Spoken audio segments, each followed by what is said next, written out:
I want to go ahead and open up Pixlr E. Notice here that I have my file here is in memory. Now, if it is not here because we saved it yesterday, we could actually open it from the file we saved. But because it's still in the memory of the computer, it is there. We could work on this one right here. So we have two options. We can either open this or we can go back to the file we saved yesterday. Both of them work. Okay, so yesterday we covered cutting out our dog, adding a shape, and adding some text. I also showed you how to go on the internet, find a font, and take that font and install it. So if you can't find the font you'd like, go ahead and get one and install it. It's that easy. So what we want to do today is we want to finish up our header, make some changes, and I'll show you a few more things. And then I'd like to start on a footer that matches. You'll notice when I click on the font, I don't have the ribbon at the top. So to get that ribbon back, even though I clicked on the font, sometimes it'll pop up, sometimes it won't. All I have to do is go to the toolbar and then click the text tool, and now that ribbon will pop up there. So if I want to change the color of my text here, then I can do that, or I can change the drop shadow. I can add, if I'd like to add an outline, I can add an outline. I can do that also. And there's lots of features here that you can explore, and hopefully you'll find something that works for you and looks good. So you can add multiple styles to it also. Like I said, I am adding an outline there, and I have a drop shadow, and you can do that. Then notice if I make this text box too small, what happens is it drops to 2 lines. So if you need to make the text box a little bit smaller, you have to make the text a little bit smaller. So just be aware of that if you start doing that, you want to make it a little bit smaller, you may have to change the size of the text. Okay, making the text box bigger doesn't change the size of the text. So you'd have to do that right up here. Well, let's add some more stuff to our header.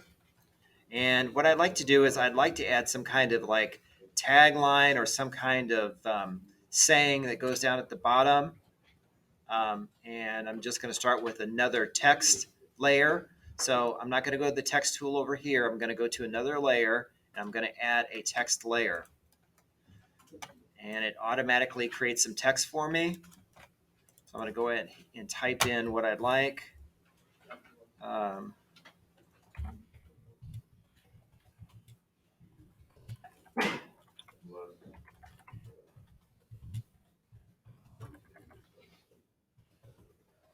Okay. I should probably put your house for all your pet needs.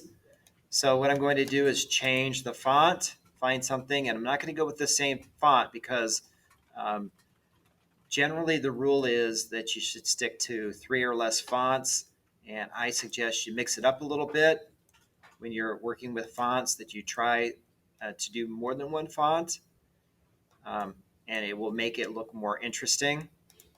Also, you'll notice that when I start to align these different elements, I've got my headline and my subhead, which is the smaller text, my picture and the element.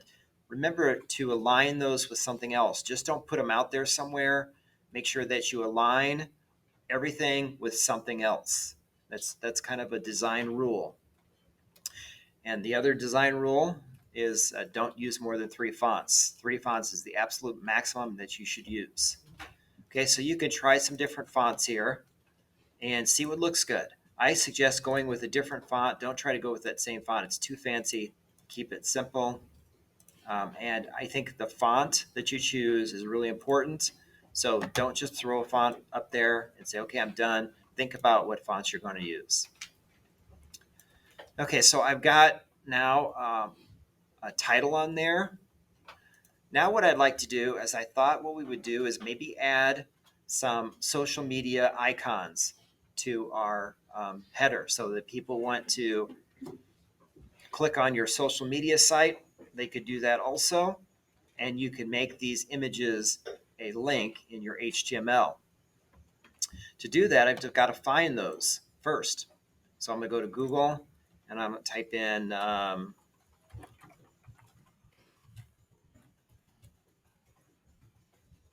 social media logos.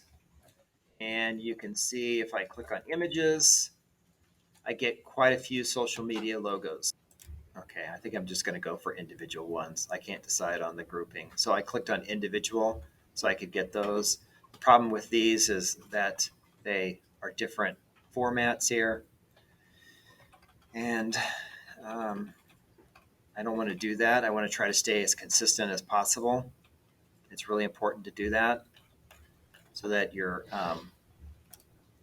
website looks like you designed it properly. I don't know how to say that. Okay, I'm just going to save the image as, and I'll put it in my download folder, and you might want to name it. I think this one here is, I think I'll just number them.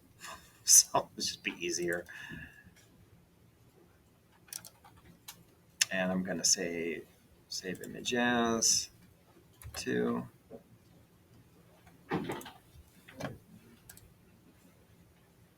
And you can save them. You need to have a PNG or a JPEG would be best.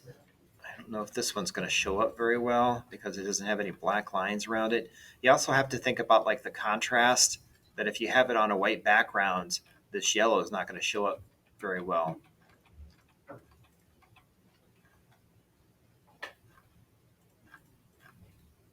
No, so for now I'm going to skip the Snapchat, and I'll go back and see if I can figure that one out later.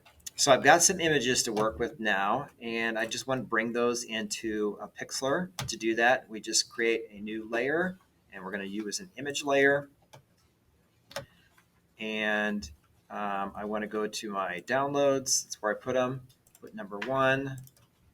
Okay, I've got my image, and I want to resize that. And I have to decide where I'm going to put my social media icons. I originally thought I would put them over here at the top, but if I want to, I could put them down here or in the corner here. I could put them on the blue. If I put them on the blue, you look how I have the white background. Don't do that. Don't if you put an icon on a dark background, you don't want a white box around it. So you need to get rid of the box. And to do that, you can do it just like we took out the background on the puppy. You just use the magic wand and take that out. But I didn't plan to do that. I planned to put it in my white strip. So I'm going to do it that way. So I'm going to bring in each of those images, get them the size that I need. Remember, be consistent. So try to make them the same size.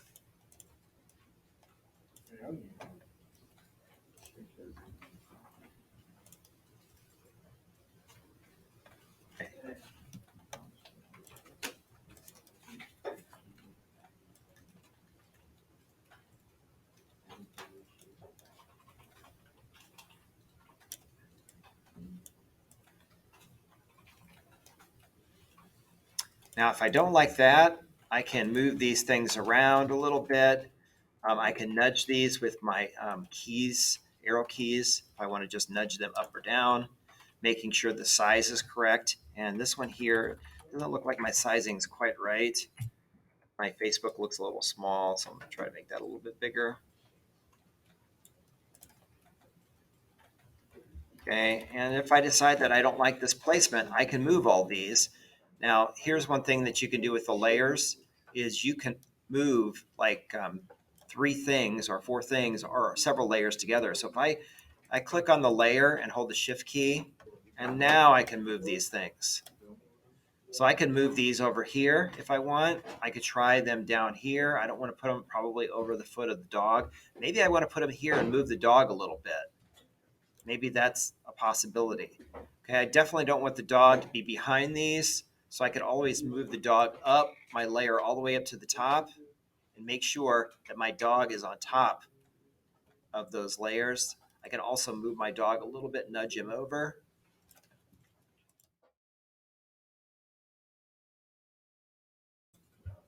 Select the dog, and then go up here to the tool that is the range tool at the top left-hand corner. You see that? The range tool. Click on that. And now I should be able to change my dog size. See how I did that? Oh, yeah, yeah. What color do you want that one?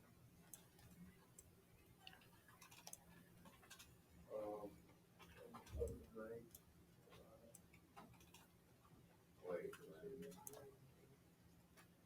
Okay, so you have to make sure that you go to the layer and then you go to the tool that's associated with that item. If it's a text item, go for the text tool. If it's a shape item, go for the shape tool. If it's just a picture, you just have to go to the arrange tool.